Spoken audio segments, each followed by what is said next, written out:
plain rava upma வந்து எப்படி பண்ணுறதுன்னு பார்க்கலாம். சூப்பராக இருக்கும். இது லைட்டாக வந்து ஃப்ரை பண்ணி வச்சுருக்கேன். ஸோ இது வந்து பார்த்திங்கன்னா முறுக்கு செஞ்சு அதிலே வந்து லெஃப்ட் ஓவர் ஆயில் தான் இது. ஸோ அதிலே வந்து பார்த்திங்கன்னா ஆயில் கொஞ்சம் போடலாம். நல்லா வந்து காயட்டும்.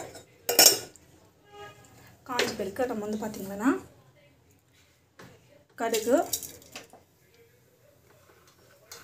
சீரகம், கருவேப்பிலை, வெங்காயம், பச்சை மிளகாய். ஸோ நல்லா வந்து மாற்றிக்கலாம். கடலைப்பருப்பு வந்து ஆட் பண்ணிக்கலாம். தேவையான அளவுக்கு கடலைப்பருப்பு வந்து ஆட் பண்ணிக்கலாம்.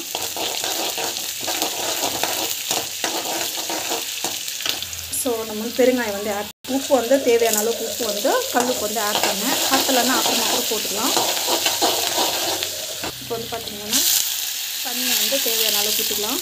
இது வந்து நல்லா வந்து கொதிக்கணும். கொதிச்ச பிறகு நம்ம வந்து பார்த்திங்கன்னா இந்த ரவை வந்து வறுத்து வச்ச ரவை வந்து ஆட் பண்ணிக்கலாம். இந்த ஸ்டேஜில் உப்பெல்லாம் இருக்குதான்னு பார்த்துக்கோங்க. ஸோ இதில் வந்து பார்த்திங்கன்னா நீங்கள் ஜிஞ்சர் கார்லிக் பேஸ்ட்டும் வந்து வெங்காயம் வதங்கும் போதே கூட போட்டுக்கலாம்.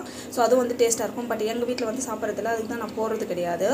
ஸோ அது போட்டால் இன்னும் டேஸ்ட் வந்து நல்லாயிருக்கும் ஆக்சுவலி.